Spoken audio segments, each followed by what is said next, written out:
What's up? Kevin from FEC here. Going to show you guys an install instruction video on how to get your side ladder installed onto a transit van. We got a mid-roof here. It's going to be the same mid-roof to high roof. The extends, they're all going to be the same process. So we'll walk you through step by step.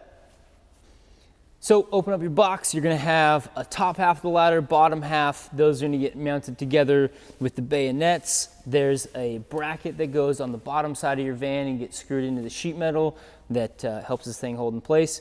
Up top on your Low Pro roof rack, the FEC Low Pro, there's a couple of pill slots that this mounts to. If you don't have a Low Pro, this ladder is not going to mount up to your van. It goes straight onto the side of that into the pill slots that are already there. There's some hardware to put it all together, and you guys are all set.